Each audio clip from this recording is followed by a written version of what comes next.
Ladies and gentlemen, this is Carl Phillips again, out at the Wilmot Farm, Grover's Mill, New Jersey. Professor Pearson and myself made the 11 miles from Princeton in 10 minutes. Well, I hardly know where to begin. Paint for you a word picture of the strange scene before my eyes, but something out of a modern Arabian Night. Well, I just got here. I haven't had a chance to look around yet. I guess that's it. Yes, I guess that's the thing directly in front of me, half buried in a vast pit. Must have struck with terrific force. The ground is covered with splinters of the tree. It must have struck on its way down. But I can see the object itself doesn't look very much like a meteor. At least not the meteors I've seen. It looks more like a huge cylinder. Has the diameter of, what would you say, Professor Pearson? What's that? What would you say, what's the diameter of this? About 30 yards. About 30 yards. The metal on the sheath is, well, I've never seen anything like it. The color is sort of yellowish white. It's curious. Spectators now are pressing close to the object in spite of the efforts of the police to keep it back. They're getting in front of my line of vision. Would you mind standing one side, please, while they're pushing the crowd back? Here's Mr. Wilmot, owner of the farm here. He may have some interesting facts to add. Mr. Wilmot, would you please tell the radio audience as much as you remember of this rather unusual visitor that stopped in your backyard? A step closer, please. Ladies and gentlemen, this is Mr. Wilmot. I was listening to the radio. Closer, louder, please. Louder, please. I was listening to the radio and kind of drowsy. The professor fellow was talking about Mars, so I was half dozing, half... Yes, Mr. Wilmot, and then what happened? Well, as I was saying, I was listening to the radio, kind of halfway. Yes, Mr. Wilmot, and then you saw something. Not first off, I heard something. And what did you hear? A hissing sound like this.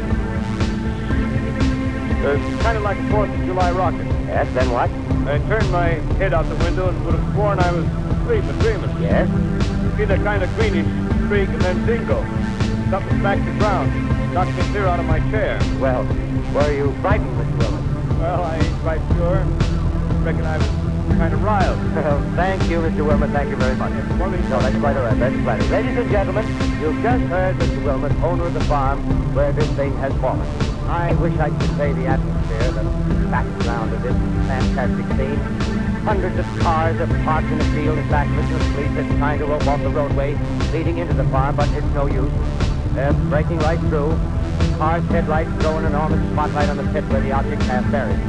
Now, some of the more daring souls now are venturing near the edge, and the silhouettes stand out against the metal scheme. One man wants to touch the thing. He's having an argument with the policeman. Now, the policeman wins. Now, ladies and gentlemen, there's something I haven't mentioned in all this excitement, but it's becoming more distinct. Perhaps you've caught it already on your radio. Listen, please. Do you hear it? Curious humming sound seems to come from inside the object. I'll move the microphone nearer. Here. Now, we're not more than 25 feet away. Can you hear it now? Professor Pearson. Yes? Can you tell us the meaning of that scraping noise inside the thing? Possibly the unequal cooling of the surface. I say, do you still think it's a meteor, Professor? Metal casing is definitely extraterrestrial. Not found on this Earth. Friction with the Earth's atmosphere usually tears holes in a meteorite. This thing is holes.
Just a minute. Nothing's happening. Ladies and gentlemen, this is terrific.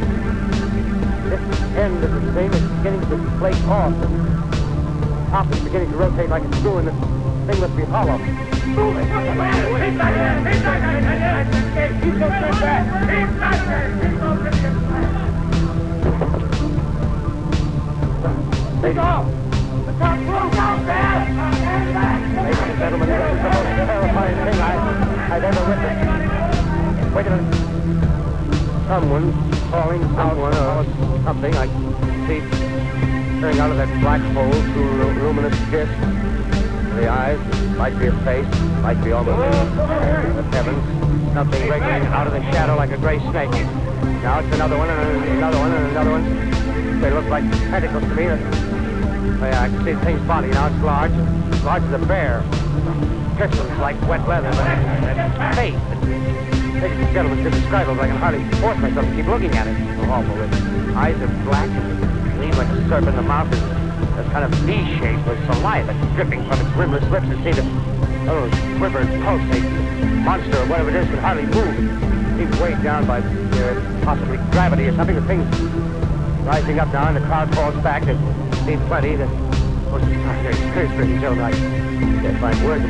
Well, I'll pull this microphone with me as I talk. I'll have to stop the description till I can take a new position. Hold on, will you please? I'll be right back in a minute.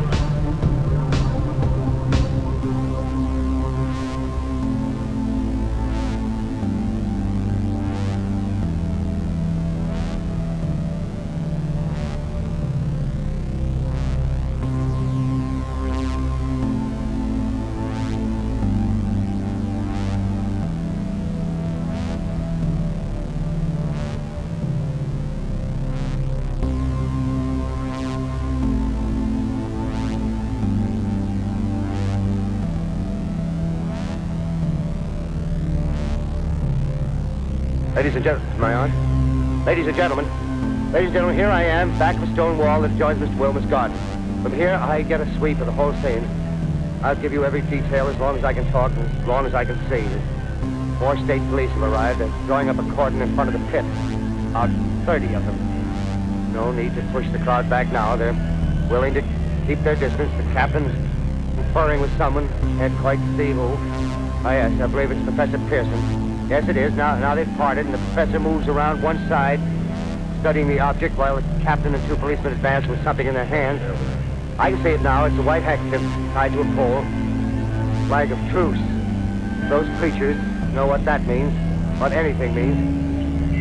Wait a minute, something's happening. Some shape is rising out of the pit. I can make out a small beam of light against a mirror. What's that? There's a jet of flame springing from the mirror, and it leaps right at the advancing men. It strikes them head on. Lord, they're turning into flames. Now the whole field's caught up by the woods, the barns, the gas tanks of the automobiles spreading everywhere. Coming this way now, about 20 yards to my right.